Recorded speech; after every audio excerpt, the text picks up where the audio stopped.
E eu agora eu vou começar o encontro de hoje com algumas leituras de alguns trechos, eu vou compartilhar a tela com vocês, e aí a gente vai daí puxando alguns pontos. Um instantinho. Que às vezes eu não sei o que eu tinha que compartilhar. Pronto.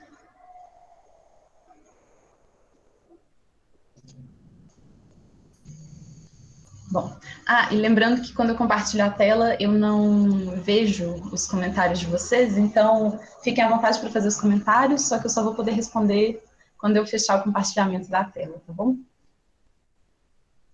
Bom, depois da nossa conversa sobre a vida na guerra e a vida apesar da guerra, da ditadura também, hoje eu vou trazer um outro aspecto que também aparece nos dois romances, muito fortemente, que são essas narrativas menores que a gente conversou na última aula sobre falar muito do cotidiano, dos afetos positivos e negativos, mas do cotidiano, da vida na escola, da vida com a família, no trabalho, enfim. E num contexto de narrativas grandes, de grandes eventos históricos, a ditadura no Chile e a Segunda Guerra, o fascismo na Itália, e como que se faz esse contraponto entre esses dois aspectos nos dois romances. Eu vou começar com um trecho do prefácio do Alejandro Zambra, que a gente conversou um pouco, acho que eu até cheguei a ler um trecho desse prefácio no último encontro.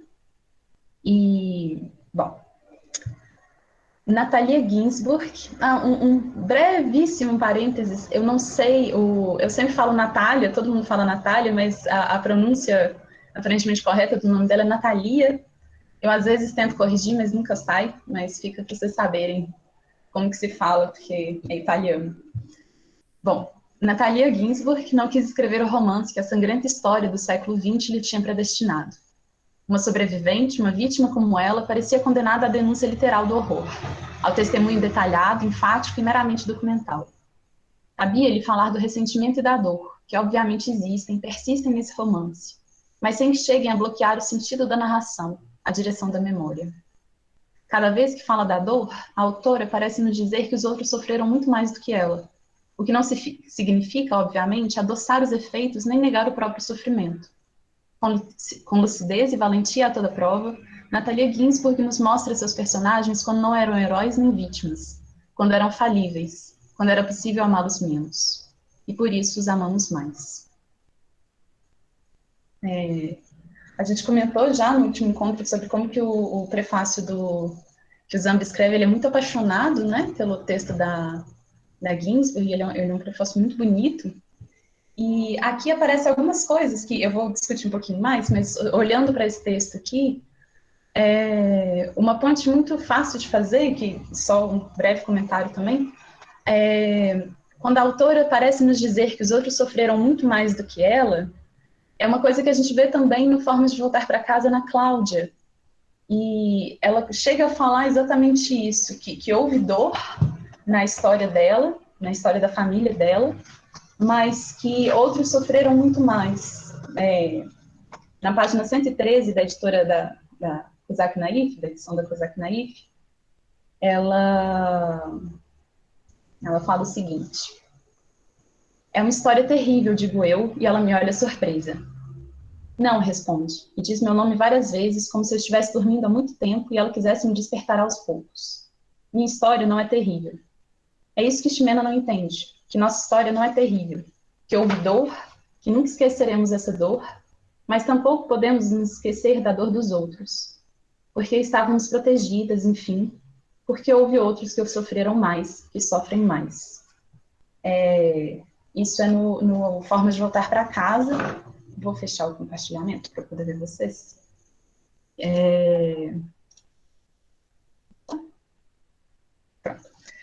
Isso é no Formas de Voltar para Casa, que a personagem Cláudia, ela fala isso pro narrador, né? Que é quando ela está contando a história dela para ele. E aparece aí essa mesma coisa que o Zambra fala sobre a Ginsburg, que aí é curioso, é a mesma voz do Zambra, né? Falando nos dois lugares. mas sobre essa dor dos outros, que é sempre maior, e essas histórias que puderam existir, que as vidas que puderam seguir para depois, para o pós-ditadura, para reformular esses momentos, da própria Natalia Ginzburg, a mesma coisa, esse parar para ver que a história ela tem um terrível que extrapola essas experiências íntimas, pessoais e subjetivas e familiares, e que mesmo que essas experiências sejam circunscritas pela dor, existem sempre dores maiores, existe sempre, estão todos num conjunto de experiências que muitas vezes extrapolam o que pode ser conhecido, ou que pode ser pensado como bom ou ruim, enfim. Nos dois romances isso aparece bem forte e tem a ver com o que a gente já vem conversando sobre as formas de narrar o mínimo, o cotidiano, o comum, o familiar, dentro dessa história totalitária, dessa história do totalitarismo. E aí é o que eu quero colocar como uma provocação para a gente começar a pensar, que essas formas menos autoritárias, essas formas menores de narrar, experiências menores, e esse menor aqui não é no sentido de qualitativo, é no sentido menor como minoritário, menor como pequeno, simples, comezinho, que nem a gente viu no pós-fácil da Ginsburg, e como que essas experiências, dentro de um contexto em que a história é a história do totalitarismo, é a história da repressão, é uma história grande, como que ela se insere e quais as potências e os limites e as tensões que estão colocadas quando a gente coloca uma dentro da outra, né? Ou uma junto com a outra. Eu vou compartilhar de novo a tela, eu vou ficar indo e voltando, viu, gente, no compartilhamento da tela, para a gente continuar a leitura. Um instantinho de novo. Esse daqui agora é um trecho do pós-fácil. Eu não sei falar o nome da pessoa que escreveu esse pós-fácil, é o Ettore. Também da edição da Companhia das Letras, da Natalia Ginzburg, do Léxico Familiar. E ele faz uma análise sobre as formas de narrar que a Ginzburg utiliza. Eu vou ler agora rapidinho para vocês. Não quero dizer que sua escrita seja marcada pelo ressentimento, mas quero sublinhar como, valendo-se de sua posição menor e minoritária, a Ginzburg consegue, com potência e teimosia, refazer um mundo desaparecido, agasalhando-o, por assim dizer, com a linguagem e os hábitos que lhe eram próprios. E esse gesto de tecedura, embasado na memória pessoal, já é, per si, eversivo, derruba uma dimensão autoritária, é, no fundo, uma reação pacata, tornando-se ação contundente. Na vigência de um estado de exceção, o excetuar-se dentro de um mundo de valores, de palavras e de histórias compartilhadas, pode representar um modo de salvar, no banimento e no abandono das convenções públicas, uma convenção privada, uma espécie de normalidade que é por si mesma escandalosa e dissidente. Nesse sentido, o vocabulário exclusivo e secreto, o isolamento dentro de uma rede parental ou amigável, acabam por construir, como na obra de Natalia Ginzburg, uma peça de resistência. E aí, para dar continuidade, esse é um trecho que não está relacionado nas nossas referências bibliográficas, depois eu posso passar para vocês. É da Nelly Richard, que é uma teórica chilena, que escreve sobre cultura e pensamento crítico da ditadura e do pós-ditadura no Chile. E esse é um trecho de uma discussão que ela faz no livro Intervenções Críticas.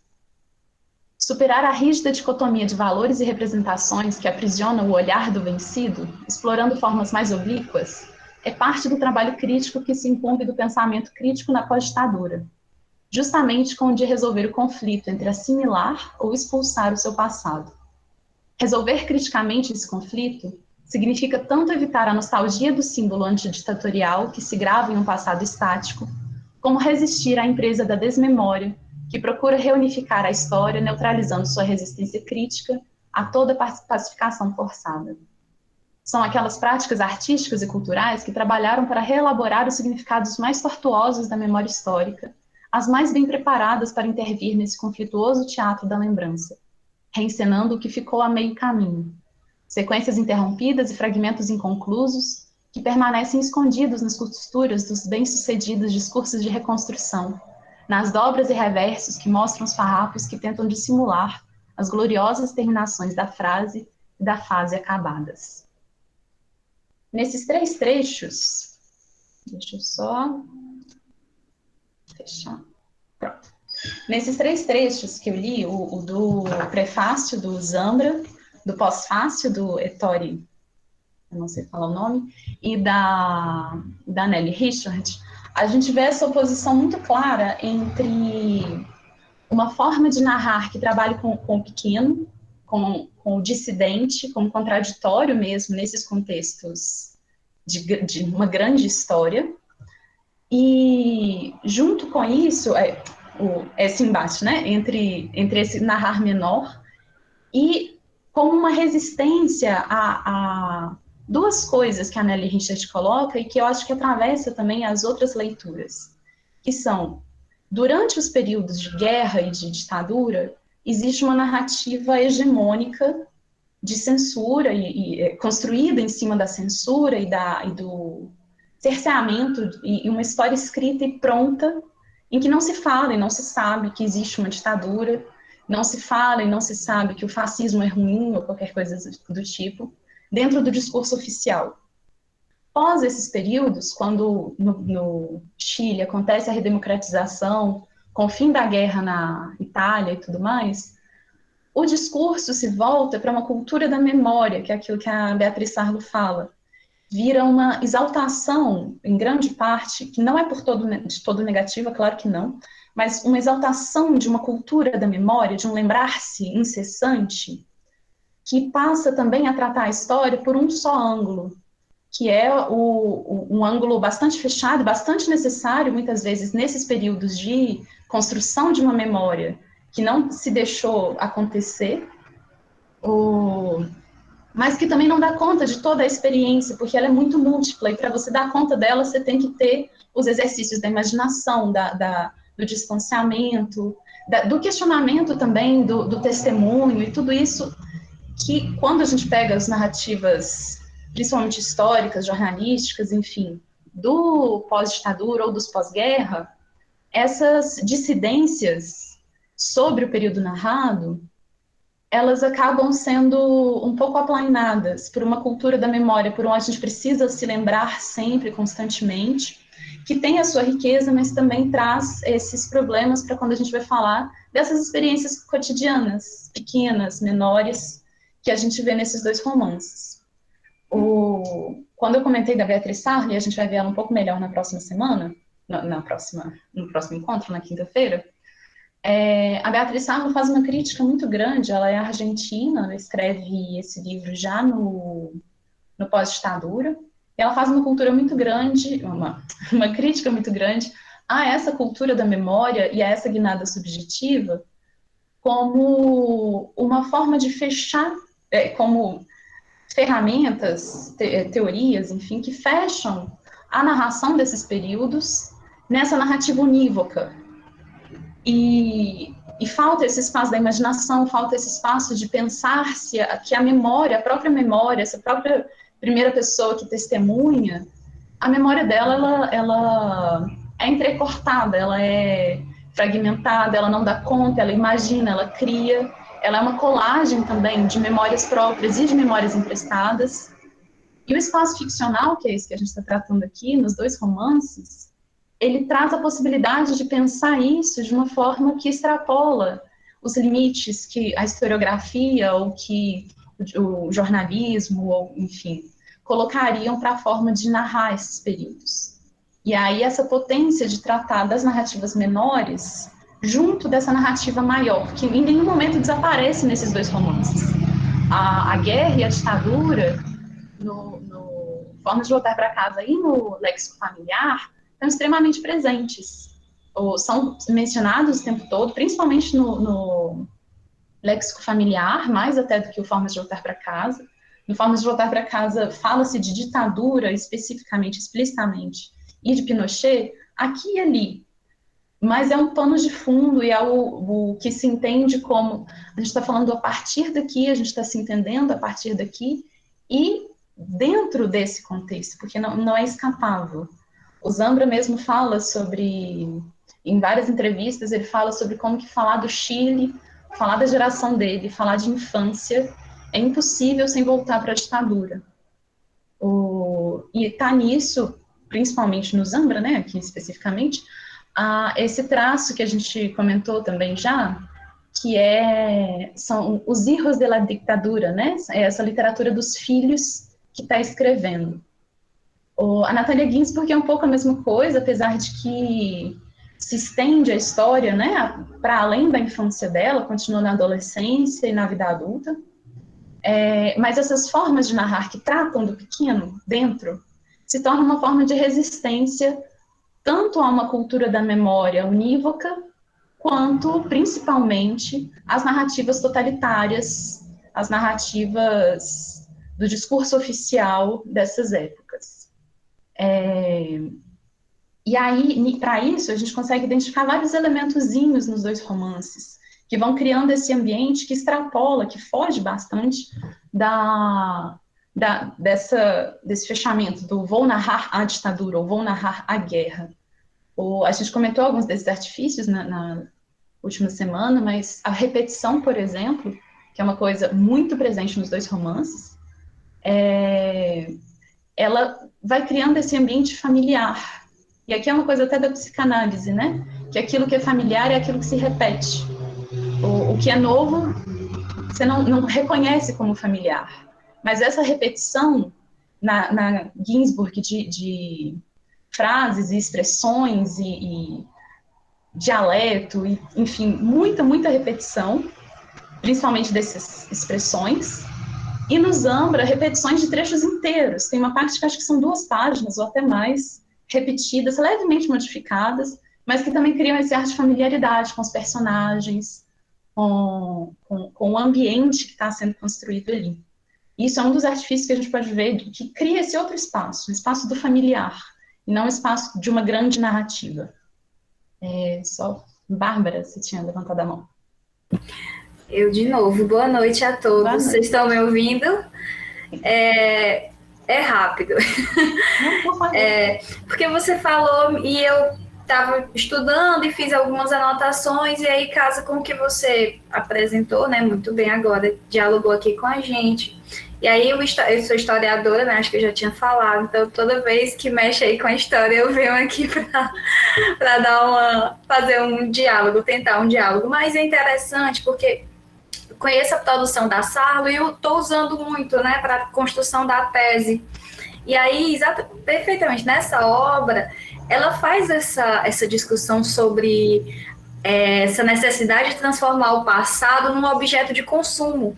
E aí você cria esse conflito entre a experiência vivida, a experiência transmitida, que são 2 pontos que a gente observa na literatura, só que nos livros, né, que nós estamos trabalhando. Só que aí, o que eu penso que a Nathalie, né? A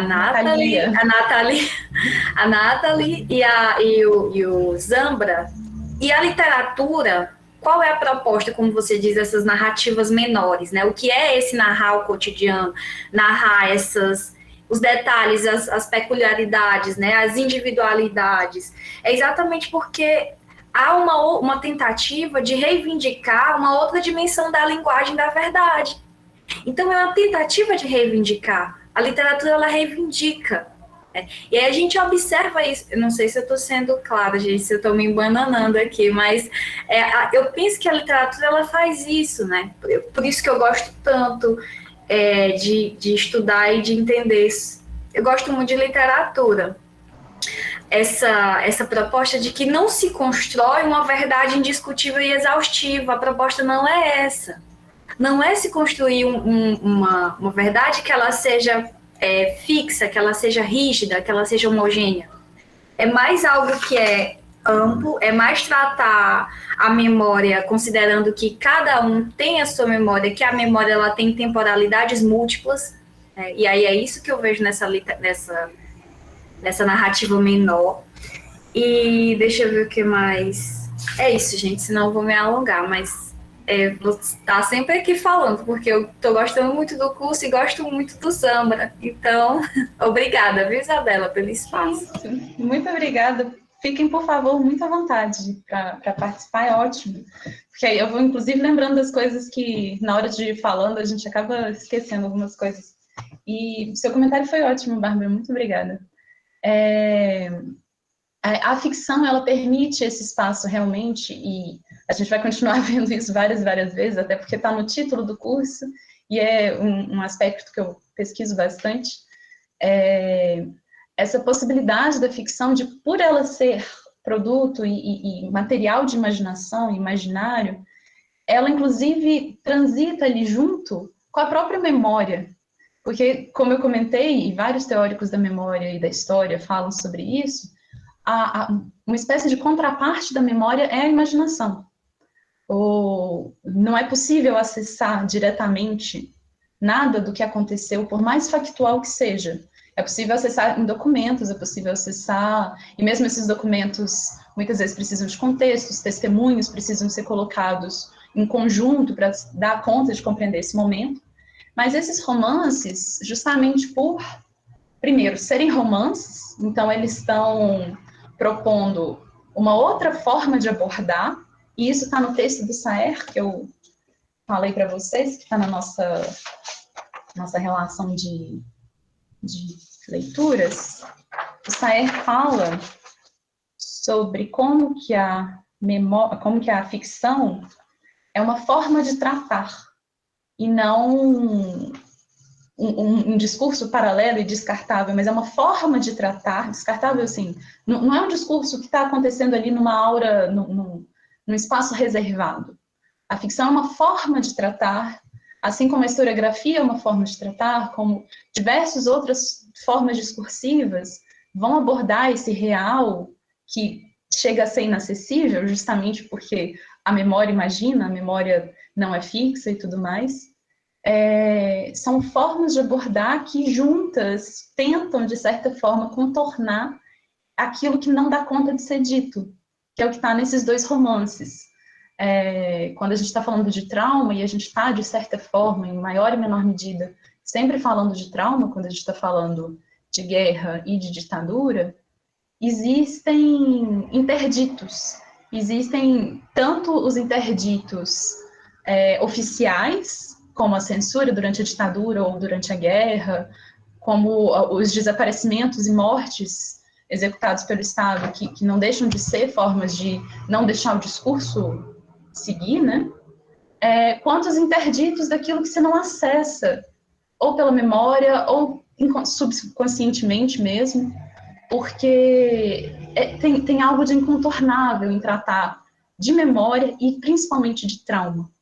E aí surgem essas outras possibilidades, essas outras formas de contornar, que vão deixando nas entrelinhas, nos dois romances a gente sente isso bastante, as entrelinhas estão ali, muitas vezes você consegue perceber, por exemplo, a gente comentou na última semana, quando o Leone Ginsburg morre no livro, o sentimento que a gente tem do peso daquela morte e de tudo mais, ele não está escrito em nenhum momento. Inclusive, segue muito placidamente em direção ao que aconteceu em seguida. Mas esse não dito, ele está, de certa forma, explícito ali. Ele é possível de ser acessado. E por mais que isso dependa de um trabalho do leitor, e isso é uma coisa que os dois livros fazem bastante, eles interpelam, de alguma forma, o leitor a participar da construção discursiva mesmo dos textos, é possível dizer, deixando o não dito aparecer de alguma forma. E daí essas tentativas várias de contornar a repetição que eu estava comentando antes, ela tem um funcionamento de a cada vez que você repete, não é uma mesmice, né? A repetição, ela funciona na produção de um sentido novo a cada vez que a coisa é repetida. Isso é uma coisa que Deleuze discute bastante, eu não vou discutir tão teoricamente assim, mas que a gente pode reparar isso com um jogo de palavras. Se você fica repetindo a mesma palavra várias e várias vezes, ela ganha um sentido novo, você começa a reparar no som dela, ou então ela perde completamente o sentido, ou você fala sobre como que é como se fosse a primeira vez que você tivesse ouvido, enfim. Todas essas experiências de repetição, elas também produzem novos sentidos. E a gente vê isso muito claramente no léxico familiar, quando as expressõezinhas que a gente aprende nas primeiras páginas do livro, de chamar não sei quem de burro, de... Eu só lembro dessa quando eu vou usar de exemplo, mas tem várias. Quando elas começam a ser repetidas logo em seguida, mais para frente, quando eles começam a falar da guerra, elas ganham novos sentidos. A comparação que os irmãos fazem entre pessoas que são minerais, vegetais ou um terceiro, ou animais, isso mais para frente, isso já é bastante repetido no livro, e isso mais para frente ganha um ar de código quando um dos irmãos está clandestino, está vivendo clandestinamente, e manda um recado para a família, sem falar quem ele era, sem se identificar, porque bom, é um recado clandestino, mas falando aviso aos minerais e vegetais que estou bem, alguma coisa assim. Então, essa repetição, agora ela ganha uma dimensão muito maior. E isso em vários e vários exemplos que a gente pode usar para pensar nisso. Um instantinho que eu só vou ler os comentários, porque eu não consigo fazer as duas coisas ao mesmo tempo.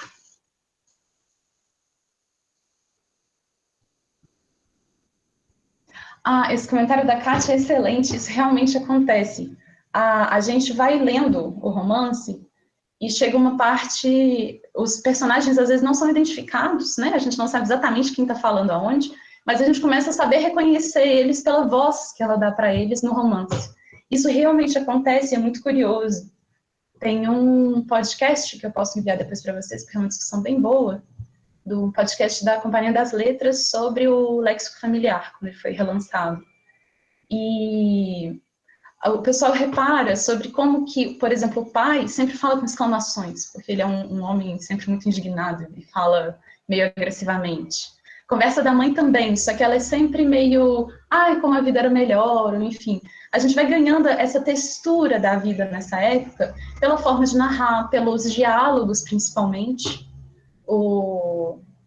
enfim, pelas repetições, por diversos desses artifícios literários, né, que vão dando uma dimensão do familiar e do pequeno, porque a gente não está falando explicitamente do grande, do total, do totalizante, totalitário, né? E a outra contraparte dessa narrativa menor eu estou falando agora de uma narrativa não totalitária, né? Se ela é menor, ela não é totalitária, mas ela também tem uma contraparte que é de não ser totalizante.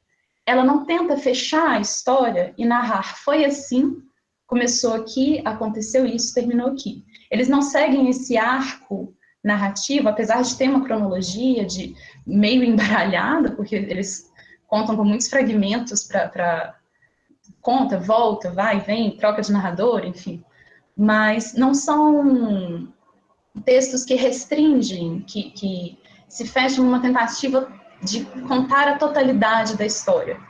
Tanto que os dois romances, o do Zambra, eu acho que deixa isso mais evidente ainda, parece que começa em mais ou menos lugar nenhum e termina em lugar nenhum também.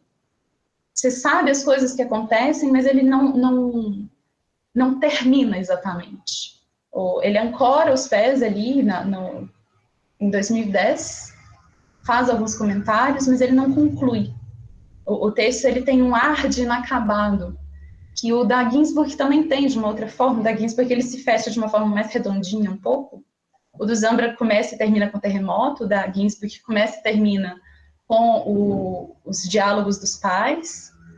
Mas justamente por eles começarem e terminarem meio que dentro deles mesmos, não tem uma tentativa de circunscrever essa história que está sendo narrada em um lugar específico.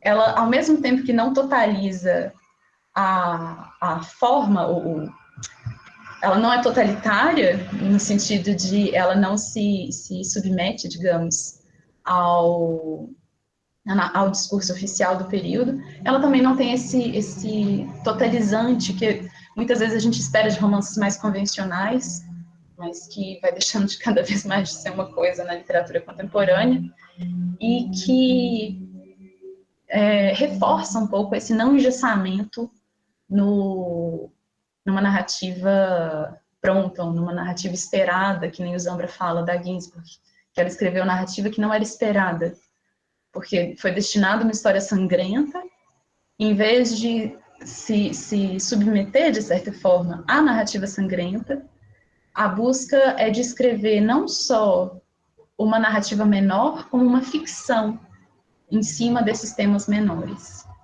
E aí, uma outra coisa que faz essa narrativa menor se articular são os diálogos. O romance o Léxico Familiar, ele é um romance quase só feito de diálogos, em boas partes, e aí depois tem trechos mais longos de reflexão ou de narração dos períodos, mas os diálogos, eles preenchem uma parte muito grande do livro. Como eu comentei, ele começa e termina com diálogos. E o do Zambra, apesar dos diálogos não serem muito marcados graficamente, ele meio que mistura a voz dos personagens, a voz dele, isso é um artifício. No Zambra tem muito diálogo, tanto que quando a Cláudia começa a contar a história dela, só um breve parênteses, eu não sei se todo mundo leu, vou só dar uma breve resumidinha. No romance do Formas de Voltar para Casa, a personagem Cláudia é uma amiga de infância do narrador, que conta para ele, enfim, que ele convive na infância. Ela pede para ele seguir um homem, que era vizinho dele, que é o Raul. Ele segue sem saber o que estava acontecendo, eles tinham tipo 12 ou 10 anos. Ele segue esse homem pelas ruas para vigiar ele, de certa forma, e reportar para Cláudia. E anos e anos mais tarde, já na vida adulta, já no pós-ditadura, ele reencontra a Cláudia conta para ele que Raul era o pai dela, se chamava Roberto, e que estava vivendo clandestinamente com o nome de Raul, como vizinho do protagonista. E nessa época ele vivia clandestinamente, depois se exilou, ele lutava contra a ditadura, ele era de grupos militantes, ativistas da época. E bom, esse é um resumo brevíssimo de uma das partes do Formas de Voltar para Casa. E a Cláudia, quando ela vai contar essa história sobre quem de fato era Raul, o que aconteceu na vida dela, ela ocupa várias páginas do livro. Logo em seguida, que ela fala, logo depois de falar, que ela queria contar a própria história. E aí o narrador, ele parece abrir um parêntese que se mistura na própria narrativa dele, porque o tom é o mesmo, não é uma voz diferente da Ginsburg. Aqui você não repara, você não consegue reconhecer quem está falando quando. Estão todos misturados, meio que horizontalmente, numa voz narrativa mais ou menos controlada pelo narrador, mas principalmente partilhada entre as vozes. E a Cláudia, quando conta essa história, ela se mistura completamente a voz narrativa e ocupa algumas páginas do romance com a história dela. Às vezes em primeira pessoa, às vezes em terceira, tem um certo vai e vem aí. E não só esse diálogo no Formas de Voltar para Casa, tem os diálogos com os pais, que são bem significativos, são os diálogos de confronto com vários aspectos da família que vão surgindo ao longo do romance. Eu comentei na última aula como que os pais, de certa forma, apoiaram o regime, eles não eram exatamente pinochetistas, mas eles eram direitistas, o pai fala sobre como que Pinochet matou e torturou, mas pelo menos naquele tempo era melhor, enfim. Mas não é só nisso o confronto, também tem confrontos de classe social, por exemplo. O protagonista, ele é filho de uma classe média, bem de não periferia, mas do entorno de Santiago, de Maipú. E quando ele reencontra com os pais, tem certos confrontos sobre como que na casa dele não se lia, foi ele que começou a ler, foi ele que levou livros para a família, como que a mãe se reconhece numa personagem burguesa, que teoricamente não deveria ter nada a ver com a vida dela. Enfim, todos esses confrontos, eles vão se dando nos diálogos. E é aí nessas rusgas entre a voz que a gente acompanha mais, que é a do narrador, do protagonista, e a voz dos outros, mais ou menos em pé de igualdade, mais ou menos todos partilhando ali o mesmo tom, um poder maior e menor em diferentes momentos sobre o texto. Com isso, a voz é horizontalizada nos dois romances. Não completamente, não é possível falar de uma voz completamente horizontalizada, a gente tem uma primeira pessoa muito marcada, mas tem sempre esse jogo nos dois romances entre falar de si, falar por si, falar dos outros, falar pelos outros.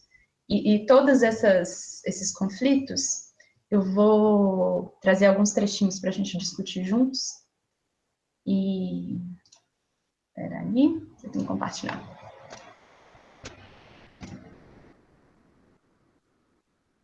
Bom, vou só fazer eu vou só fazer um breve retorno antes de falar sobre essas vozes, que é o conceito de microhistória do Carlo Ginzburg, que está acompanhando a gente, mas eu ainda não tinha falado dele explicitamente, e alguém chegou a comentar no último encontro.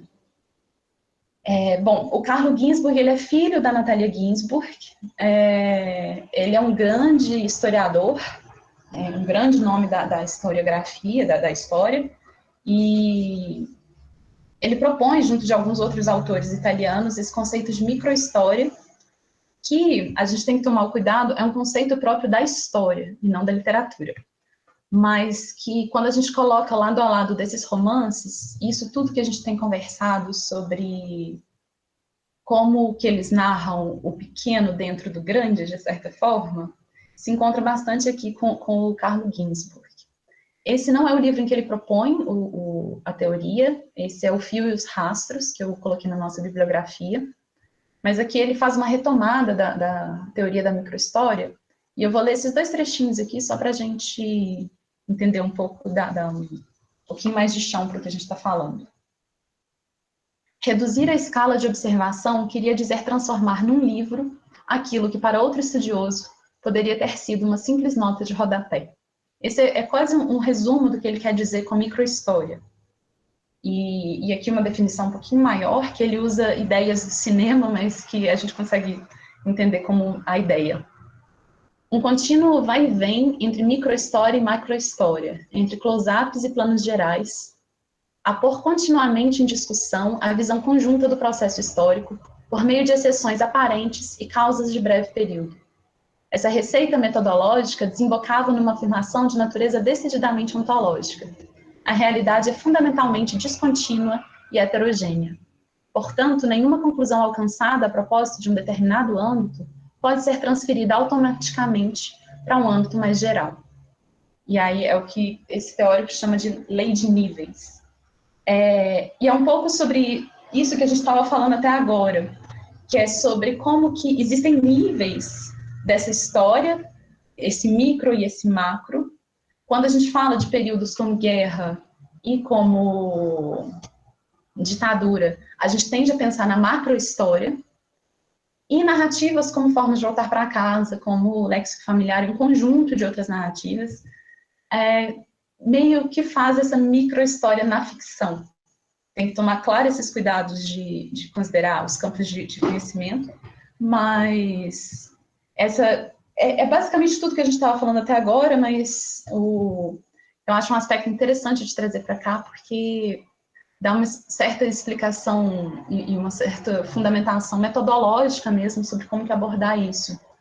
E não é sobrepondo os planos, é entendendo eles como níveis diferentes de acesso, e a ficção em relação a isso como um outro nível de acesso, dois diferentes, e o esforço interessantíssimo que esses dois romances fazem de colocar conjuntamente essa de trazer esse conflito, de certa forma, entre a micro e a macro-história, porque às vezes ela é conflitante, quando a gente vê a vida que segue, apesar de, né, ela tem um certo deslocamento sobre como que a vida era boa, como que a vida era leve, como que era possível brincar na rua, como que existiram casamentos e brincadeiras de família e tudo mais dentro da tragédia histórica. E aí não é sobrepor um ao outro, mas ver conjuntamente esses dois períodos, e é uma coisa que eu acho que os dois romances fazem muito bem. E agora de volta para o que eu já tinha fechado, esse daqui é um trechinho da Natalia Ginzburg, se não me engano, da advertência ainda, daquelas 2 páginas de introdução do texto. E ela fala o seguinte: não sentia muita vontade de falar de mim. De fato, essa não é a minha história, mas antes, mesmo com vazios e lacunas, a história de minha família. Devo acrescentar que, no decorrer de minha infância e adolescência, propunha-me sempre a escrever um livro que contasse sobre as pessoas que viviam então ao meu redor. Esse, em parte, é aquele livro, mas só em parte, porque a memória é lábil e porque os livros extraídos da realidade não passam de tênues vislumbres e estilhaços de tudo que vimos e ouvimos. E eu vou colocar isso ao lado do Zambra, no Formas de Voltar para Casa, em que ele diz: sou filho de uma família sem mortos, pensei enquanto meus companheiros contavam suas histórias de infância. Então me lembrei intensamente de Cláudia, mas não queria ou não me atrevia a contar sua história, não era minha. Sabia pouco, mas pelo menos sabia isso, que ninguém fala pelos outros. Que mesmo que queiramos contar histórias alheias, terminamos sempre contando nossa própria história. Eu trouxe esses 2 trechinhos que falam de coisas diferentes, que falam de coisas um pouco diferentes, mas que tem de fundo nos dois a ideia de que falar dos outros, primeiro, uma distinção entre falar dos outros e falar pelos outros. O Zambra, ele se coloca contra, nesse trecho que eu li, contra esse falar pelos outros, ele tenta tomar, de certa forma, esse cuidado de não se apropriar da história dos outros para si, não narrar como se fosse dele, de certa forma, o que vem junto com uma certa forma de abraçar a própria história.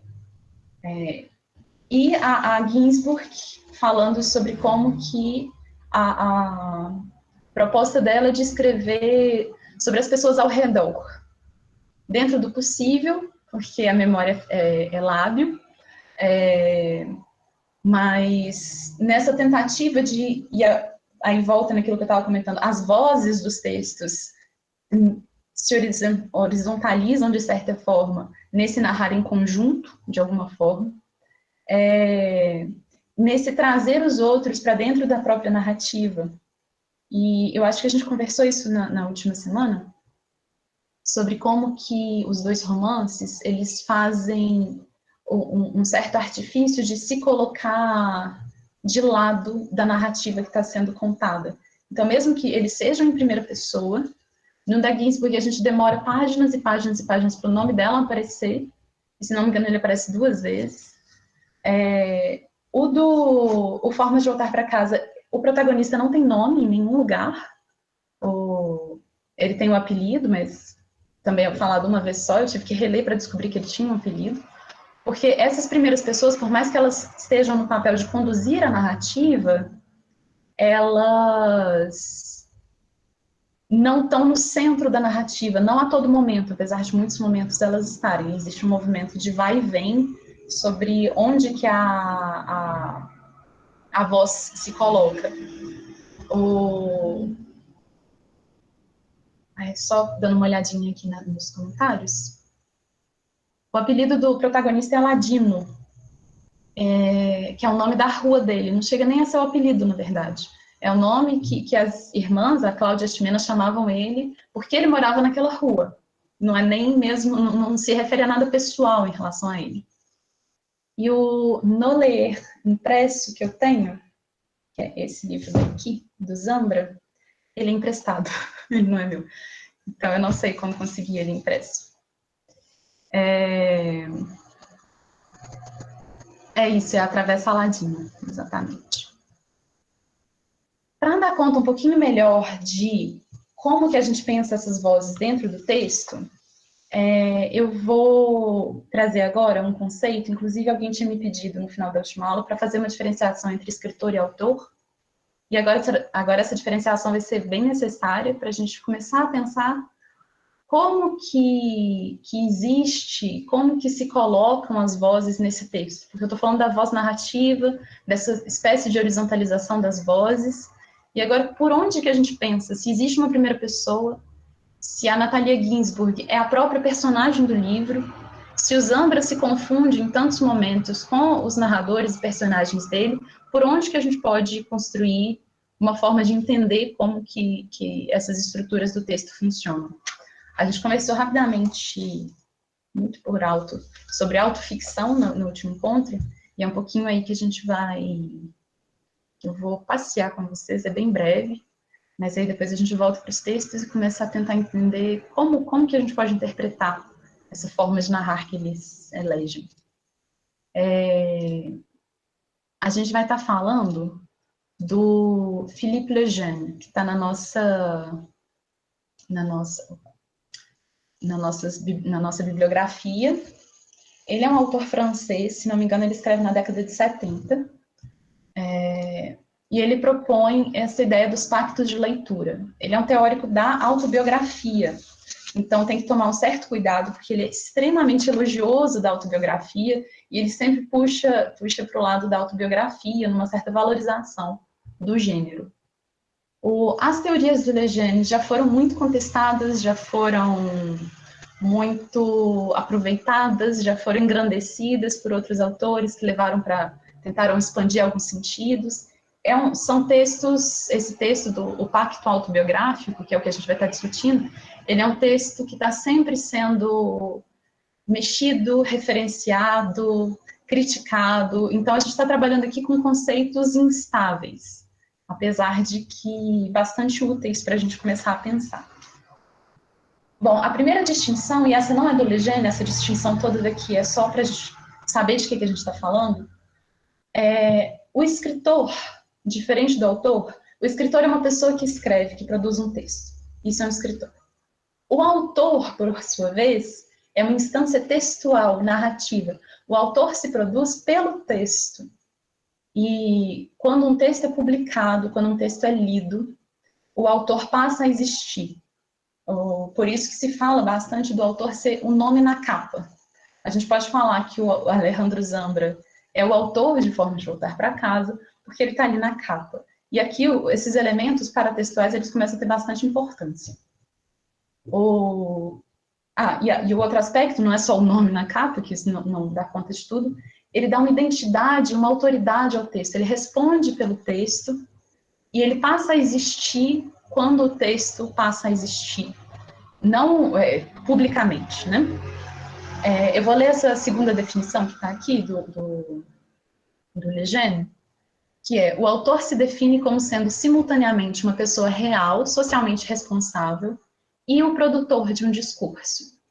Para o leitor, que não conhece a pessoa real, embora creia em sua existência, o autor se define como a pessoa capaz de produzir aquele discurso e vai imaginá-lo, então, a partir do que ele produz. O autor é, pois, um nome de pessoa idêntico que assume uma série de textos publicados. O autor tem esse aspecto de ele produz e é produzido pelo texto, não só porque o texto modifica, mas porque o autor passa a ser visto pelo que ele escreveu, as pessoas passam a reconhecer, mesmo socialmente, um autor porque ele é o autor de tal livro, e porque ele dá uma legitimidade, uma identidade ao texto. Quando você pega todas as obras de um autor, você identifica aquilo como as obras de uma figura específica, produzida pelos textos. Ele está diretamente vinculado à narrativa. Diferente do autor, a gente tem o narrador, que é aquele que narra, né? É a voz que conduz o texto. Nos dois romances que a gente está falando, a gente tem um narrador em primeira pessoa, né? Autodiegético, que é a voz que conduz falando de si, né? Ou a partir de si. E a gente tem, por fim, e o narrador é uma instância narrativa, o narrador só existe dentro de uma narrativa. Personagem é a mesma coisa, ele é o sujeito narrado, que no nosso caso, o personagem protagonista dos dois romances se identifica com o narrador. Apesar de que em muitos momentos fica difícil definir quem é o protagonista, né? Na Natalia Ginzburg, por algumas páginas, às vezes a gente está acompanhando muito mais a vida ou as histórias de outras pessoas do que a dela, mas ela a gente pode chamar de protagonista, claro, compartilhando ali junto com os outros personagens. Tendo essa diferenciação bem clara entre essas três figuras, o autor como o nome da capa, né, o texto que legitima e identifica, o nome que identifica e legitima a narrativa, o narrador como a voz que narra, e o personagem como a figura narrada, a gente vai para a diferenciação que o Philippe Lejeune faz. Ele propõe dois tipos de pactos de leitura.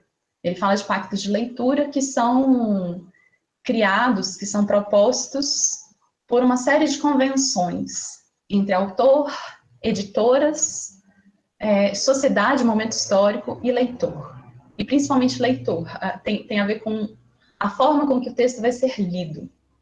Ele faz esse quadrinho daqui, que é bastante problemático, bastante questionado e tudo mais, mas eu vou diferenciar antes esses dois pactos para a gente seguir a conversa.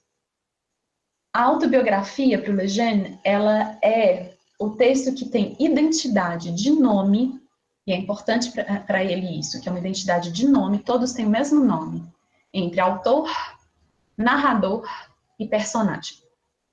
Todos eles tendo o mesmo nome, ou seja, sendo a mesma pessoa, muito entre aspas, a gente teria uma autobiografia, que é alguém falando de si, por si, e autenticando a narrativa com o próprio nome.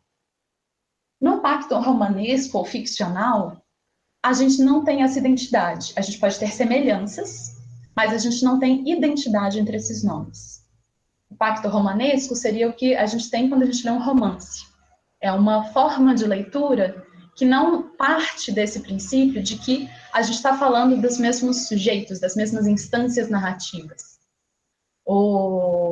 Ele teria dois aspectos, uma não identidade e um atestado de ficcionalidade. Esse atestado de ficcionalidade, ele é variável, ele pode estar, como eu comentei no começo da nossa última aula, nos dois romances ele está naquela ficha catalográfica dos livros. Não está na capa, o Lejeune fala, quando está escrito romance na capa, nos nossos livros ele não está nem na contracapa, eu acho, eles estão nas referências ali no final do livro, no comecinho. Mas a gente tem esse atestado de ficcionalidade. Além desses atestados explícitos, a gente tem esses traços ficcionais que a gente está conversando, esses gestos narrativos que apontam no sentido de que a gente está tratando de uma forma ficcional de abordar, mesmo que seja algo inspirado, ou baseado, ou mesmo real. Bom, eu vou seguir e depois eu volto para perguntas. Então, para o Lejeune, a gente está falando de um efeito contratual.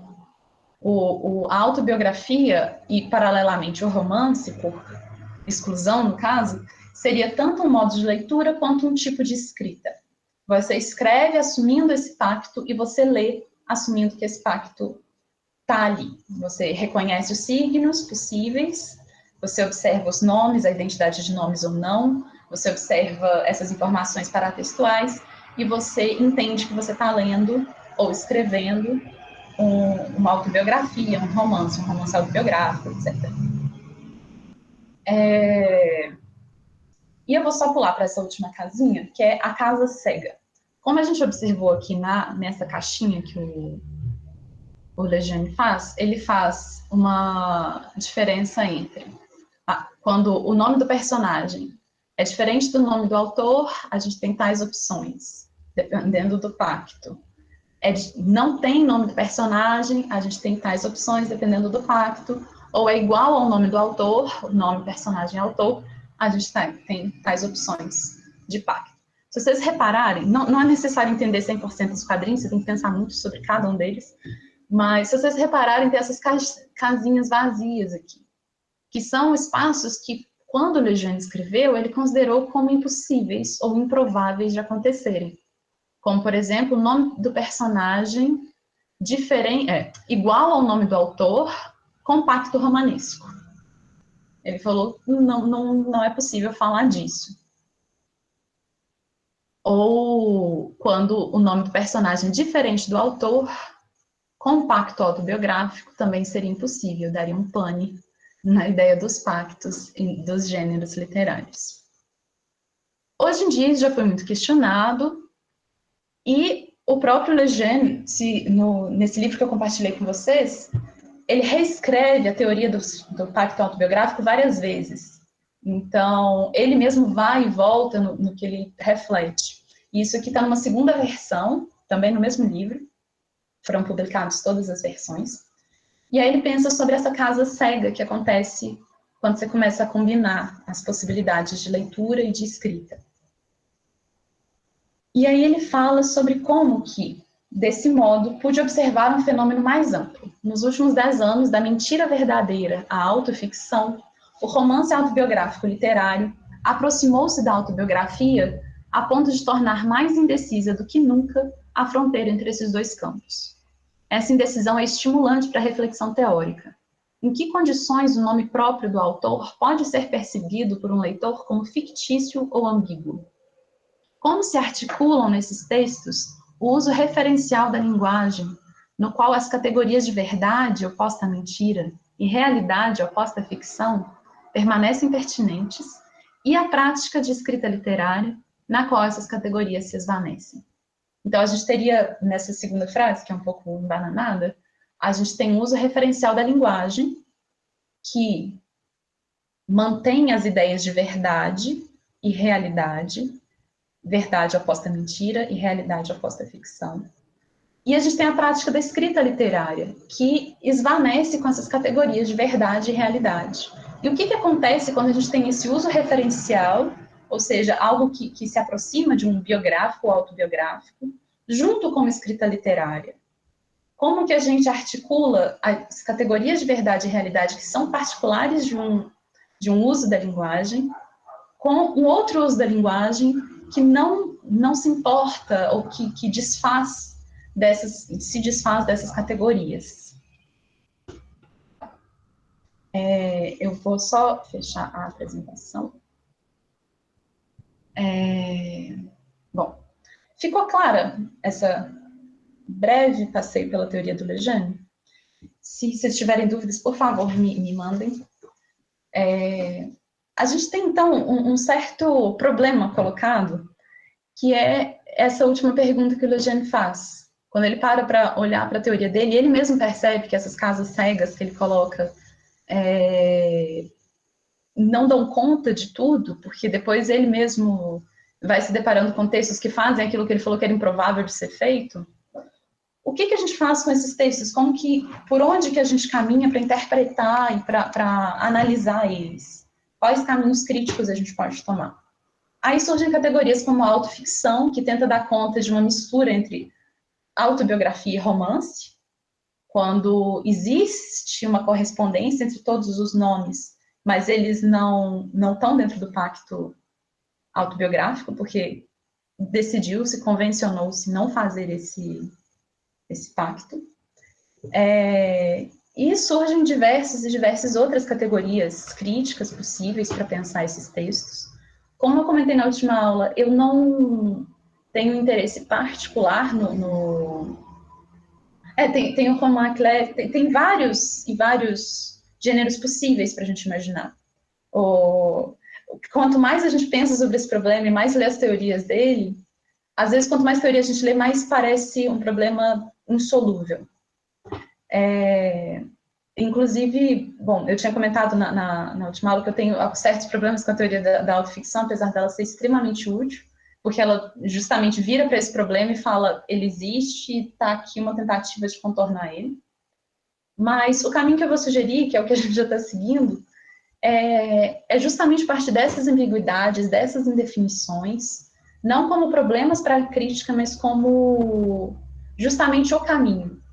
E então não definir esses textos necessariamente como uma ou outra coisa, apesar de que o denominador comum que a gente tem aí é a ficção, é o romance, não atrelar, não fechar essas leituras, justamente porque como eles estão nesses interstícios entre autobiografia e romance, entre primeira pessoa e outras vozes, justamente por eles estarem nessas brechas possíveis das narrativas, eles produzem algo de interessante, que são todas essas discussões que a gente vem fazendo sobre como que essas vozes se articulam, como que os autores se colocam e como que acontece essa aproximação possível da verdade, que apesar de ser um conceito frágil quando a gente trata de literatura, é um conceito que permanece.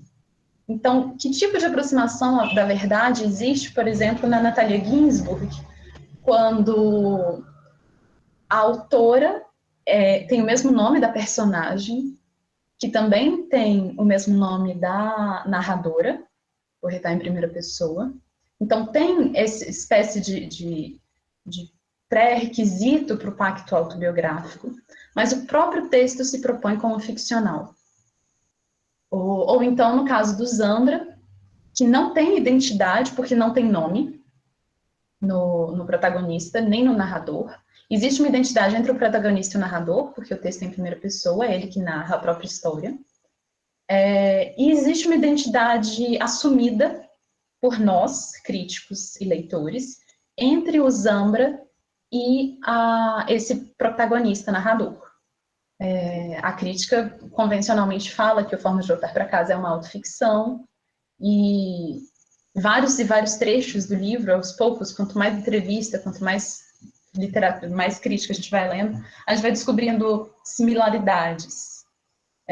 Uma que, inclusive, traz uma força interessante para o texto do Zambra, é uma cena que ele narra, acho que meio no começo do livro, assim, mas na metade, mais ou menos, ele narra uma cena na escola, em que estão os alunos na sala de aula, já no pós-ditadura, e aí tem algum barulho na rua, digamos um escapamento, não lembro muito bem o que acontece. E aí tem um certo alvoroço por causa do barulho, e quando todo mundo percebe, o professor está encolhido debaixo da mesa chorando. Porque era um som que lembrava ele da época da ditadura, dos tiros e tudo mais. Essa cena, que é fortíssima já no livro, o Zambra comenta depois numa entrevista que essa cena, sim, é verdadeira. Mas ele próprio, aconteceu com ele, né? Ele fala sobre isso, ele fala que essa cena aconteceu com ele. Mas ele próprio, na própria continuidade dessa entrevista, ele fala sobre como que não precisava ser, porque é uma história muito comum e muito familiar para qualquer pessoa que fala sobre esse período. Então, inventada ou não, ela é verossímil. Ela tem um valor de verdade sobre contar esse período que independe de ter ou não acontecido com ele. Nesse caso, ele fez essa concessão de contar para o entrevistador que essa cena especificamente, de fato, aconteceu. Mas não era necessário, e ele próprio assume isso, mas independente dele assumir isso ou não, não era necessário assumir, essa parte daqui é verdadeira, as outras talvez não sejam, mas essa daqui é. Saber disso dá uma certa dimensão mais sóbria para o texto, mas não diminui, nem acrescenta, nem aumenta, nem diminui a intensidade da cena narrada.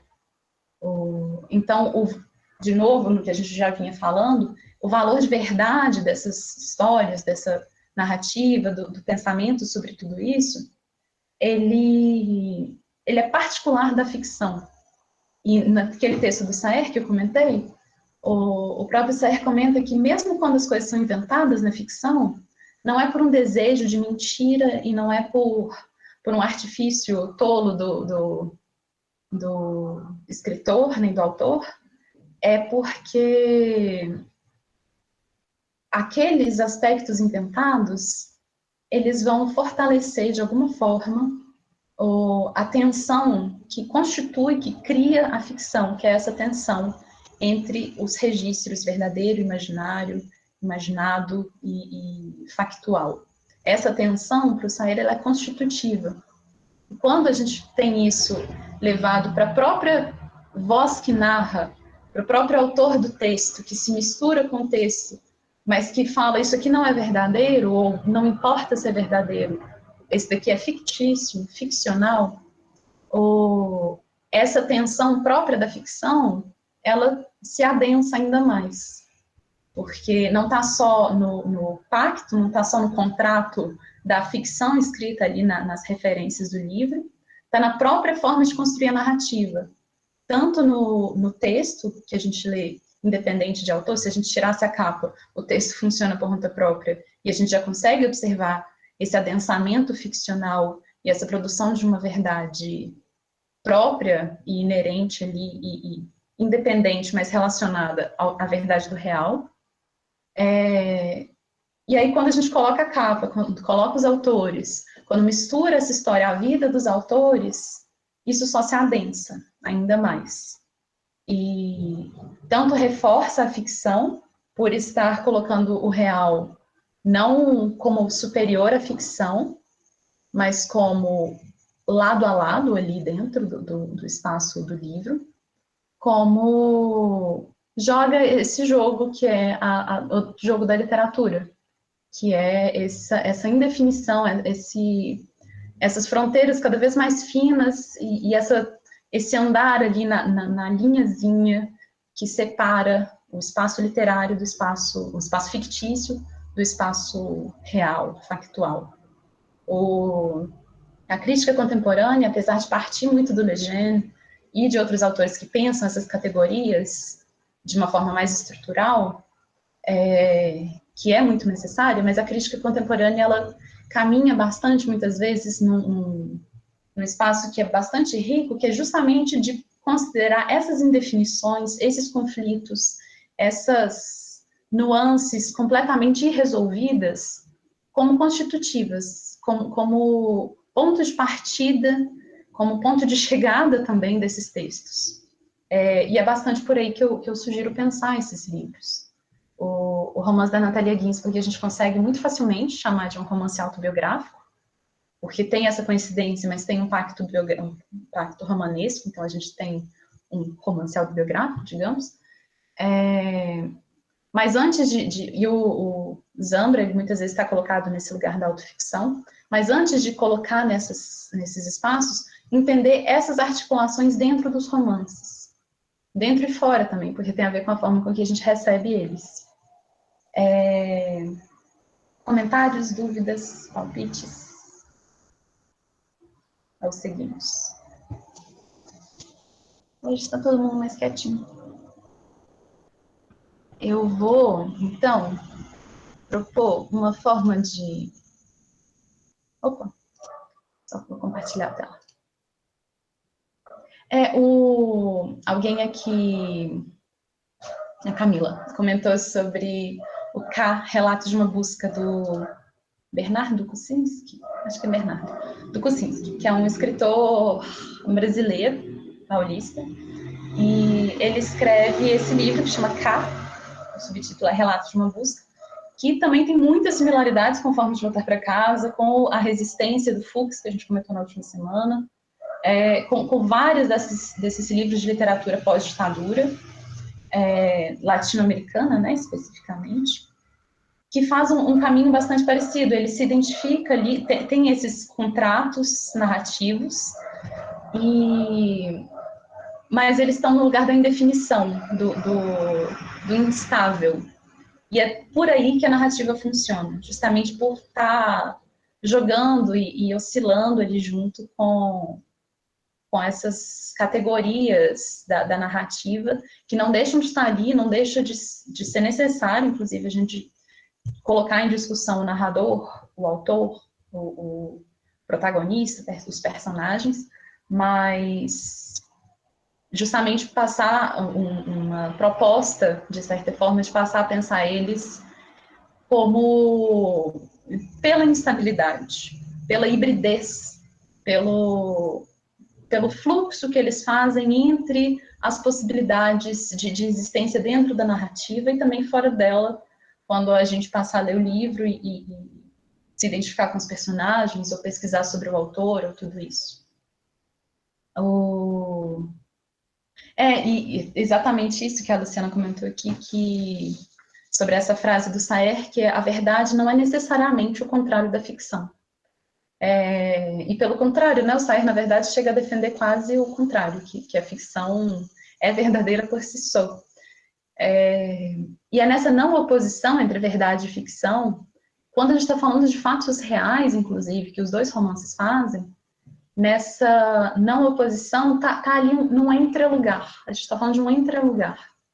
E é por aí que é interessante discutir esses romances, justamente porque falar desses entrelugares coloca a gente nesses conflitos lógicos também, que questionam as formas possíveis de pensar o romance, de pensar a autobiografia, de pensar todas as categorias que a gente comumente usa.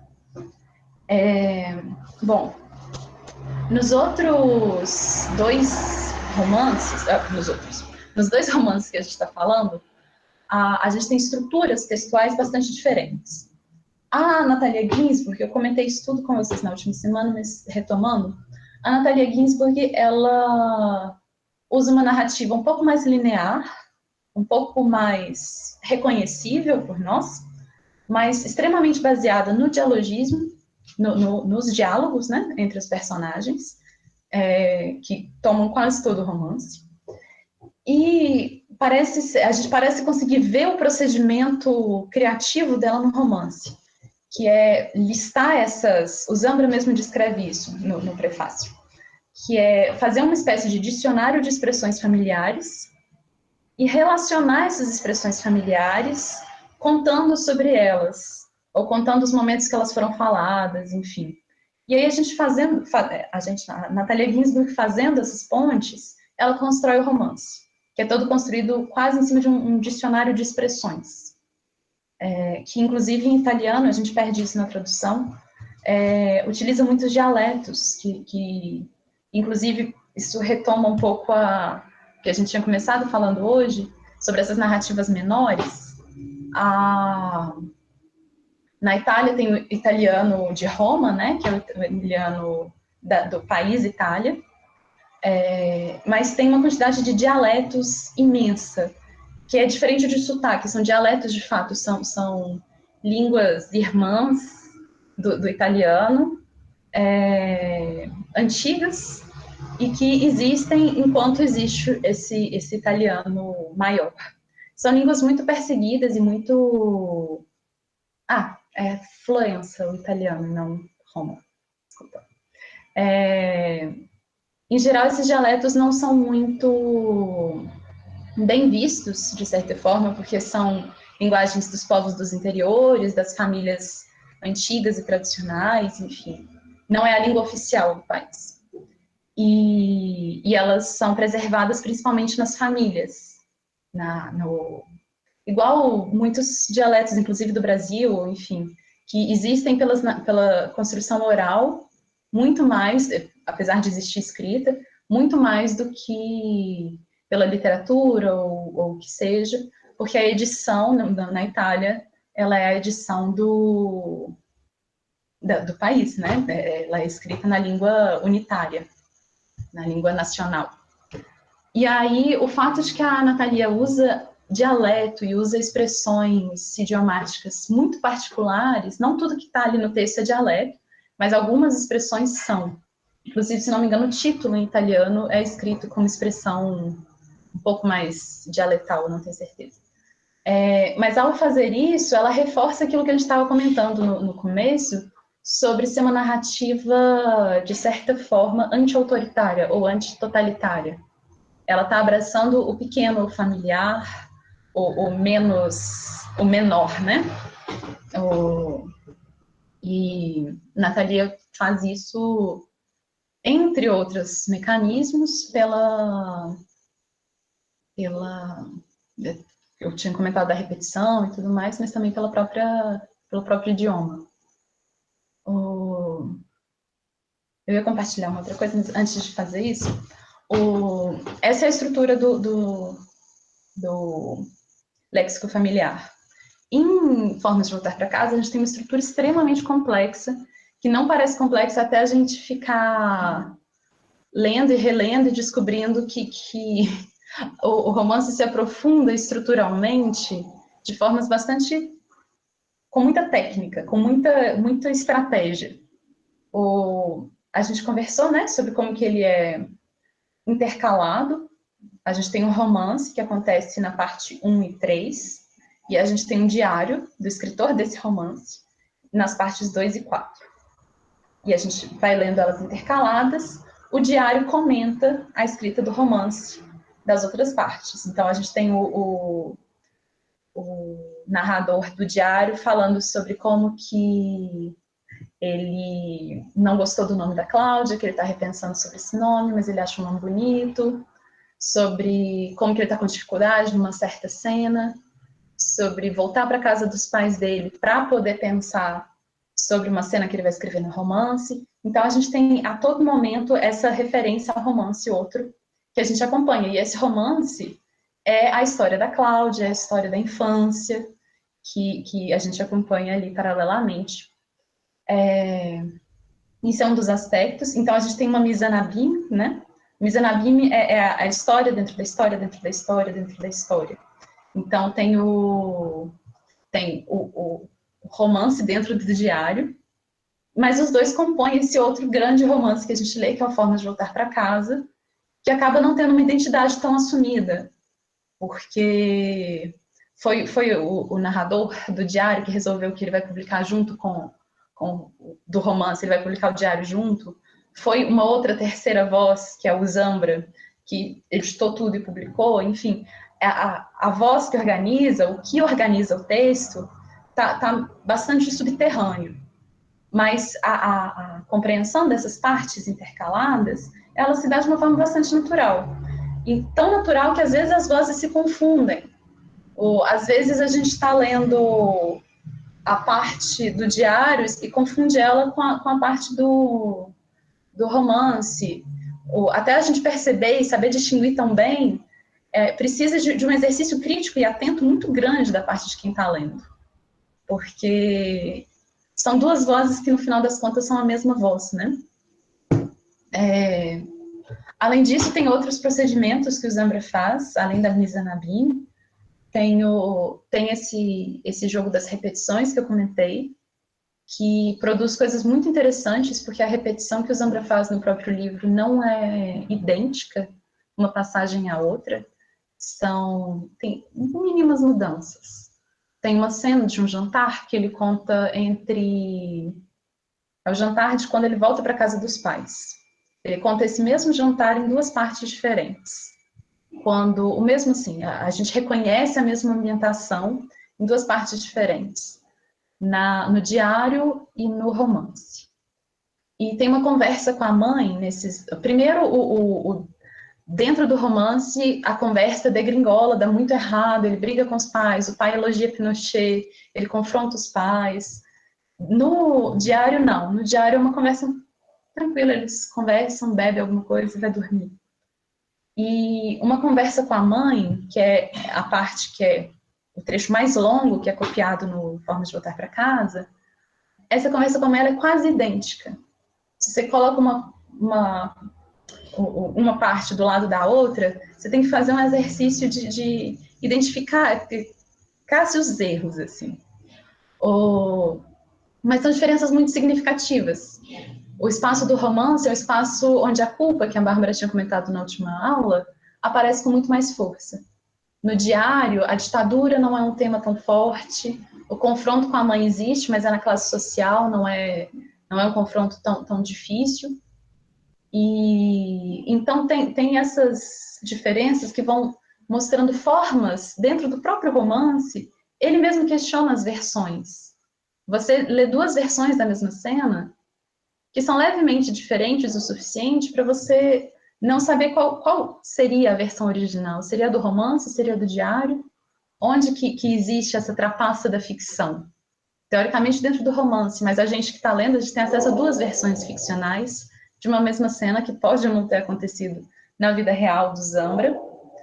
Mas isso só empurra mais para dentro esse embaralhamento de registros que o próprio Lejeune comenta, né?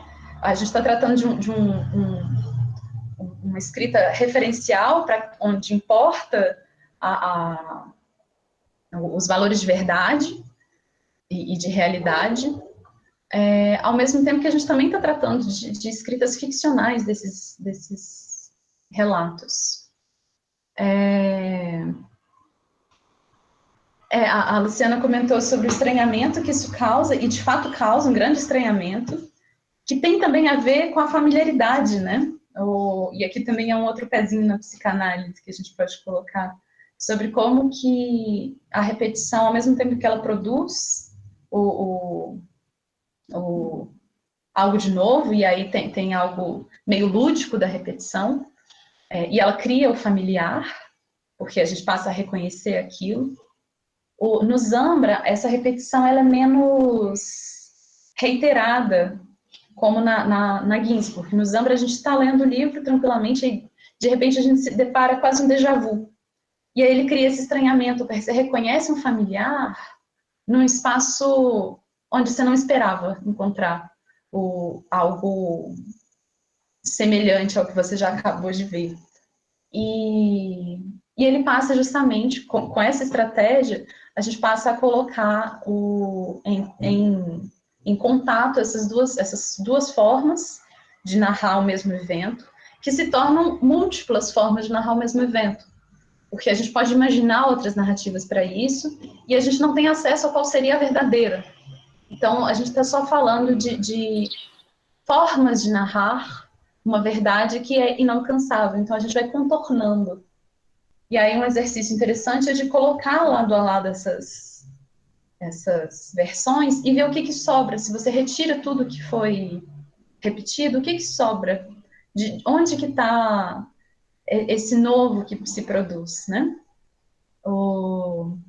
E a Bárbara também comentou da questão do trauma, que tem tudo a ver com a repetição, né?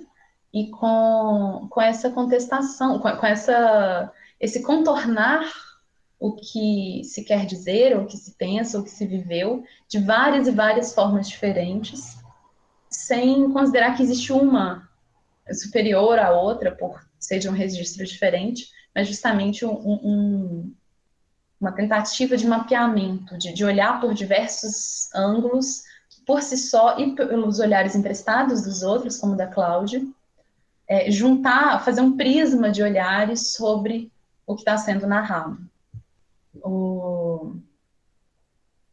Tranquilo?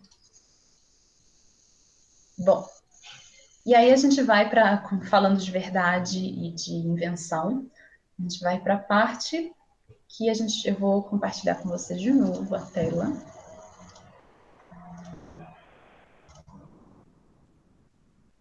Que é essa discussão que a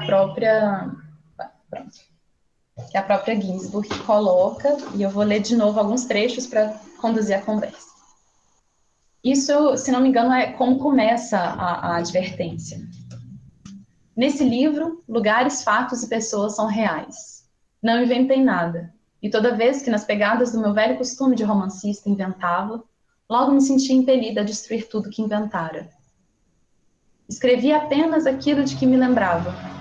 Por isso, se esse livro for lido como uma crônica, será possível objetar que apresenta infinitas lacunas. Embora extraído da realidade, acho que deva ser lido como se fosse um romance, ou seja, sem exigir dele nada mais ou a menos do que um romance pode oferecer. E aqui está colocado uma espécie de pacto, né, de leitura, que é um livro que deve ser lido como um romance, apesar de ser tudo verdadeiro. E a gente conversou sobre isso, sobre a condução do olhar do leitor para uma leitura não condescendente, que é o que acontece quando ela fala que se esse livro for lido como uma crônica, ou seja, como um relato, uma crônica histórica, né? Ela está falando de um tipo de crônica que narra o que aconteceu, assim, será possível objetar que apresenta infinitas lacunas, porque ela está tratando dessas falhas da própria memória, dessas muitas formas de narrar uma coisa um pouco inapreensível, que é a própria lembrança dela. Então, em vez de ler procurando essas lacunas, ler a partir dessas lacunas, tornar essas lacunas constitutivas, que é o trabalho da ficção. Bom, esse aqui a gente já leu também na última aula, eu vou ler só uma parte disso daqui, que é o trecho em que o próprio Zambra, no Forma de Voltar para Casa, retoma a Natalia Ginzburg no Léxico Familiar, citando exatamente esse trecho que eu acabei de ler. Eu vou ler a parte logo anterior a isso, que é aqui. Hoje telefonou meu amigo Pablo para me ler essa frase que encontrou no livro de Tim O'Brien. O que adere à memória são esses pequenos fragmentos estranhos que não têm princípio nem fim. Fiquei pensando nisso e perdi o sono, na verdade. Recordamos mais propriamente os ruídos das imagens. E às vezes, ao escrever, limpamos tudo, como se desse modo avançássemos para algum lado. Deveríamos simplesmente descrever esses ruídos, essas manchas na memória. Essa seleção arbitrária, nada mais. Por isso mentimos tanto, afinal. Por isso um livro é sempre o reverso de um outro livro imenso e estranho. Um livro ilegível e genuíno que traduzimos, que traímos pelo hábito de uma prosa passada. E aí, depois desse trecho, que descreve muito do projeto literário do Formas de Voltar para Casa, ele cita aquele comecinho do Léxico Familiar.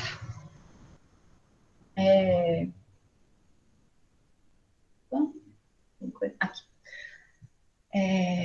E aí, só mais 2 trechinhos para completar essa parte. Esse aqui é da Beatriz Sarlo, numa parte que ela está discutindo sobre a memória, e é um item chamado A Imaginação faz uma visita. E aí tem essa frase daqui. Para conhecer, a imaginação precisa desse trajeto que a leva para fora de si mesma e a torna reflexiva. Nessa viagem, ela aprende que a história jamais poderá ser totalmente contada e jamais terá um desfecho, porque nem todas as posições podem ser percorridas e sua acumulação tampouco resulta numa totalidade. Aqui ela está falando da imaginação como essa contraparte da memória. E sobre esse trajeto necessário da imaginação, que precisa se desprender, de certa forma, da primeira pessoa, precisa se desprender de estar colada no próprio relato e fazer essa tentativa de reflexão de si mesma, não é um distanciamento de olhar de longe, mas de certa forma, conseguir ver de fora a própria experiência. Não necessariamente de longe, mas de fora. E nesse percurso, você percebe que, estando fora, você nunca vai estar num ponto que consegue olhar para todos os lados daquela experiência. Então, o trabalho da imaginação sobre a memória tem a ver justamente com isso, com entender que essa experiência, por mais localizada que seja, você nunca vai estar fora dela de pontos o suficiente para conseguir percorrer e narrar a experiência de forma total. Mas esse trabalho ele é necessário para a imaginação.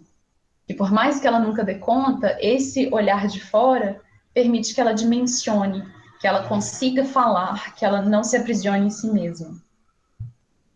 E complementarmente, o Saer, aqui falando da relação entre verdade e ficção, ao dar o salto em direção ao inverificável, a ficção multiplica ao infinito as possibilidades de tratamento. A ficção não é, portanto, uma reivindicação do falso. Mesmo aquelas ficções que incorporam o falso de um modo deliberado, o fazem não para confundir o leitor, mas para assinalar o caráter duplo da ficção, que mescla de modo inevitável o empírico e o imaginário. E aqui, se a gente coloca todas esses textos lado a lado, se a gente coloca todos esses textos lado a lado, a gente tem a ficção como um lugar privilegiado da imaginação, em que a própria Beatriz Sarlo coloca isso, a literatura e a ficção, como um espaço onde é possível olhar de fora da experiência, fazer esse trabalho que a própria memória faz, mas sem os compromissos que narrar essa memória factualmente, narrar essa memória na forma de um testemunho ou qualquer coisa que o valha, implicariam. Então, quando a gente trata disso ficcionalmente, quando a ficção, quando a imaginação encontra esse espaço muito frutífero da ficção, ela pode circular a experiência de forma sempre incompleta, e aí estão esses não ditos que se dizem de uma forma nunca suficiente, mas a gente pode colocar uma coisa junto da outra, a ficção junto da imaginação, não como um trabalho de memória muito particular do espaço literário, que não é só sobre a memória, claro que não. O léxico familiar, ele foca muito mais na memória, Formas de Voltar para Casa, não. Apesar de ter esse retornar para a infância, para a experiência de seguir o Raul e de tudo mais, o Formas de Voltar para Casa, ele também passeia muito pelo presente. Mas esse espaço ficcional torna-se uma forma, quase por excelência, de dar conta da experiência traumática, da experiência da ditadura, toda essa experiência de que se lembra, ganha um espaço onde a imaginação pode passear, onde a imaginação consegue visitar e produzir. E daí, essa não importância tão grande que a gente pode dar para o fato de que a Ginsburg, quando ela fala que tentou apagar tudo que ela inventou, isso não importa tanto, porque ela mesma pondera que o que ela escreveu não vai dar conta de ser uma crônica. Ou, se for lido como uma crônica, mesmo que dê conta ele vai apresentar lacunas. E ela fala, me leiam por essas lacunas. O Zambra é a mesma coisa, quando ele fala nesse trecho da página 144, quando ele fala da tentativa de escrever seguindo os ruídos e as manchas da memória, ele está falando sobre não editar na tentativa de um romance que dê conta da verdade, mas editar e escrever de uma forma que chegue perto da verdade da memória, que é uma verdade inventada, que é uma verdade fragmentada, lacunar. E daí a possibilidade de escrever um romance que não minta tanto, como ele fala. Apesar da gente poder sempre questionar essa ideia de mentira, e o próprio Zambra fala sobre isso em entrevistas. Mas eu estou procurando aqui o trecho que eu li para reler um trechinho. Deveríamos simplesmente descrever esses ruídos e essas manchas da memória. Essa seleção arbitrária, nada mais. E é esse o trabalho, que é esse trabalho da imaginação, de passear pelos ruídos, pelas manchas da memória, sem restringir a leitura ao factual, aquilo que não é mancha, que não é ruído, que não é lacuna, como a Ginsburg fala. Um instantinho, deixa eu só... Bom, e aí, um outro aspecto muito curioso de pensar esses estatutos de imaginário, ficcional, verdadeiro, no espaço desses dois romances, é pensar, a Natalia Ginsburg coloca isso no Formas de Voltar para Cá, no meu léxico familiar, que é quando ela fala das memórias das pessoas que frequentavam a casa dela. Eu vou ler um trechinho, está na página 91 da edição da companhia. Para que não ficasse... não é isso. O tal senhor Paolo Ferrari, que estava na sala de jantar tomando chá. Ao vê-lo, reconheci Turati, que uma vez viera a via Pastrengo. Mas como me disseram que se chamava Paolo Ferrari, acreditei por obediência que fosse Turati e Ferrari ao mesmo tempo. E novamente, verdade e mentira misturaram-se em mim. E ela fala novamente porque logo antes ela também fala de um outro momento em que falaram para ela uma coisa, ela acreditou mesmo sabendo que não era verdade. mas seguiu por obediência e misturou verdade e mentira naquilo que ela entendia sobre o mundo. Aqui ela está falando especificamente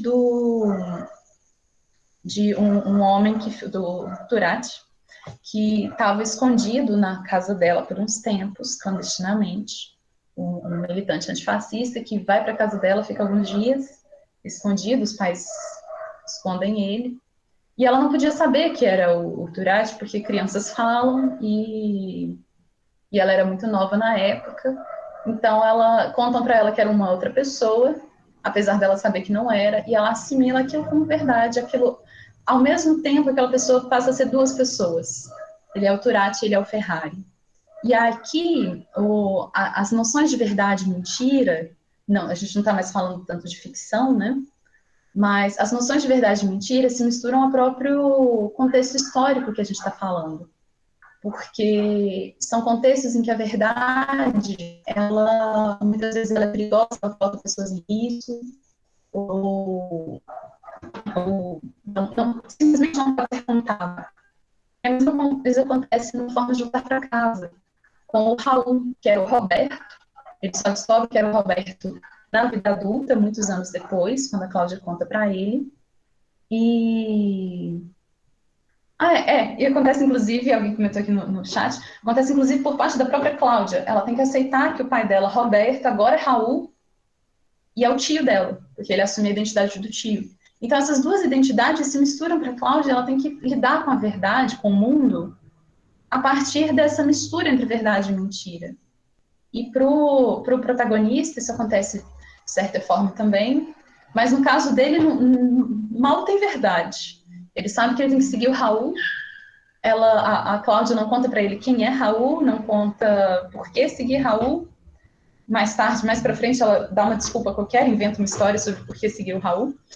Mas verdade e mentira se misturam nos dois. E isso nas infâncias. E é curioso também colocar isso ao lado da infância, porque a infância é esse espaço de imaginação, verdade e mentira muito mais fluidos, de certa forma, entre si, muito mais misturados. E isso, dentro de um contexto de guerra e de ditadura, ganha dimensões ainda mais fortes.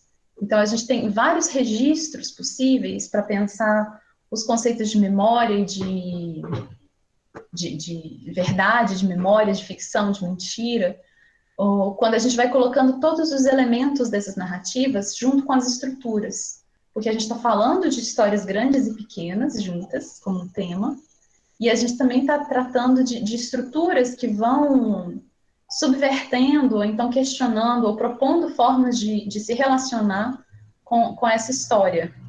Então, as vozes, de certa forma, horizontalizadas, as repetições, os jogos entre o autor e os personagens e o narrador, tudo isso vai desarticulando ou questionando esses estatutos que funcionam na ficção. E se a gente passa a ler eles ficcionalmente, a gente passa a ler pelas lacunas que existem entre verdade e mentira, entre ficção e realidade, que não deixam de existir. A gente não está falando em nenhum momento de uma extinção dos limites entre verdade e mentira, por exemplo, ou entre realidade e ficção. Existem esses dois espaços e eles se articulam de formas diferentes, mas eles se aproximam cada vez mais, que nem o Lejane coloca quando ele vai pensar a questão das vozes. Nessa aproximação, cada vez mais, quanto mais se aproxima, mais você vê essa fenda, e nessa fenda entre os dois se situam esses textos, esses jogos textuais, tanto do Zambra quanto da Natalia Ginzburg. Pausa para perguntas, comentários, observações.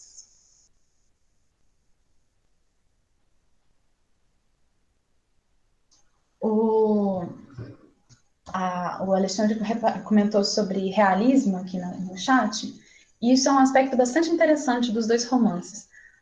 Essa desdramatização da história, que a gente vem comentando, ela vem na Natalia Ginzburg, por exemplo, num lugar muito curioso, que é um esforço geracional de um certo tipo de literatura que está sendo produzido na época dela, que é uma literatura não épica, de certa forma, uma literatura que toma uma posição contra a literatura naturalista que estava existindo na Itália daquela época. Então, a literatura naturalista, ela busca esse tipo de realismo, né? De aproximação detalhada e direta da realidade. E a Natalia Ginsburg, junto com o Pavese e o Ítalo Calvino, que trabalharam na editora junto com ela, eles produzem literaturas que fogem dessa tentativa de se firmar no real e que se movem muito mais por essas pequenas narrativas, né? Que se movem por uma linguagem menor, por uma linguagem mais seca, que não descreve tanto.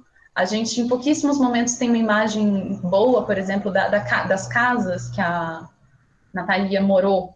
A gente sabe onde ficava, a gente sabe um pouco do ambiente, mas ela não gasta tanto tempo ou tanto espaço nessas descrições. É uma narrativa mais seca, mais dura, que se aproxima do real por outras vias. E no Zambra, ele vai abismando tanto as camadas ficcionais que fica até difícil a gente falar de um realismo, apesar de ser muito verossímil, apesar de ser muito próximo da realidade, como ele coloca, né? Naquela cena do professor. Ela poderia muito bem ser verdade, ela poderia não ser, mas ela é próxima demais da verdade para não ser acreditável, de certa forma. Bom, e aí, eu estou tentando não começar um novo tema, porque a gente vai ter só 15 minutos. Mais opiniões, mais palpites, comentários? Hoje está realmente todo mundo mais quietinho.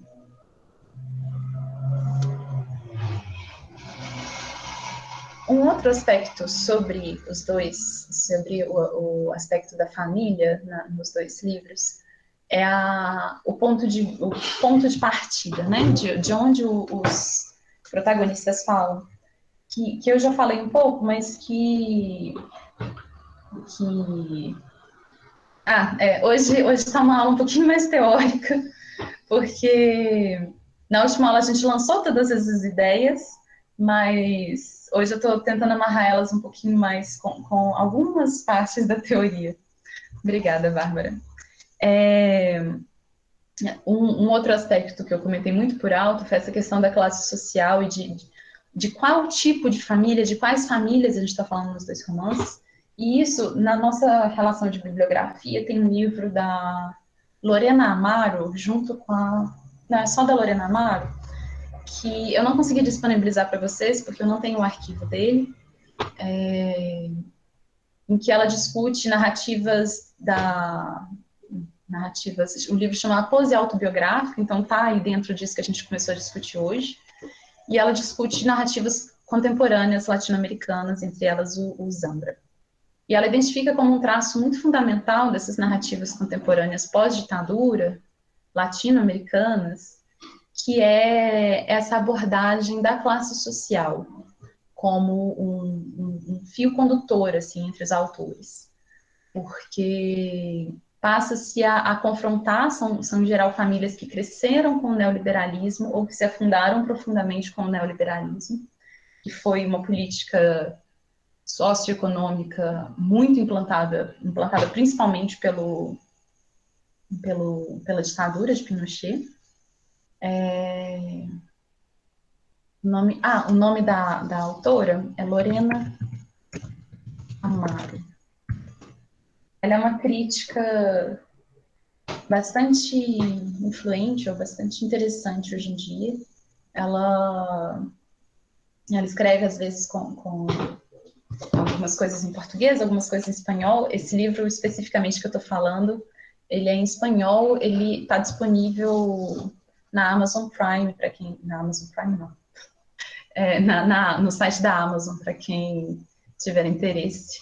Não é propaganda, mas é porque, como é um livro em espanhol, ele só é acessível para a gente da forma mais prática, comprando o livro virtual. E nesse livro ela discute, né, esses aspectos das classes sociais que estão em jogo, e é interessante a gente colocar isso em contraponto um pouco com a Natalia Ginzburg, que está falando de um outro lugar, que é... respondendo os comentários. Eu vou mandar depois... esse livro da Lorena Amaro que eu estou falando, ele está na nossa bibliografia. Ele se chama La Pose Autobiográfica, igual português, mas com lá. E sobre a presença está sendo contada automaticamente hoje, da mesma maneira.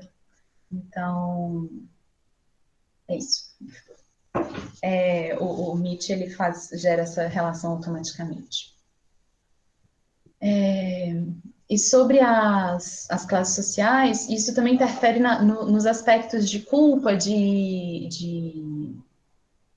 ponto de vista mesmo dos dois romances, porque a Natalia Ginzburg está falando de uma família intelectual, que foi pobre, que foi rica, que foi média, mas sobretudo intelectual, que circulava numa certa elite antifascista da Itália. Então ela tem um certo lugar privilegiado de estar dentro da resistência, né? Já quase de nascença. Enquanto o Zambra está nesse outro lugar da classe média que só tem livros depois, cuja biblioteca é composta pelo filho e que é uma família sem mortos e sem livros, como ele fala, né? E ser uma família sem mortos e sem livros significa uma família não intelectual e uma família que não lutou contra a ditadura, ou que não foi afetada pela ditadura de forma direta, lutando ou não. A família da Ginzburg, que ela descreve no livro, é o contrário, é uma família com livros e com mortos. E isso interfere nas formas de narrar, inclusive. A Bárbara tinha comentado de culpa na última semana. O livro do Zambra tem esse signo da culpa bastante forte, mas ele também tem um signo de vergonha muito grande. Ele fala sobre ele confronta, e ele tem dificuldade de falar com a Cláudia, ou de entender os conflitos que a Cláudia vive, muito particulares dela, que tem culpa por estar viva, inclusive, mas que são muito diferentes, são mais envergonhados, de certa forma, por ser justamente dessa classe média que viveu, de certa maneira, as vantagens, viveu o crescimento do Chile, que não tem nada de vantagem, mas que viveu, de certa forma, a parte boa da ditadura, que é a parte que o pai dele vê, que é a parte que não é diretamente afetada, que pode brincar nas ruas, que não tem família perseguida, nem exilada, enfim. Bárbara.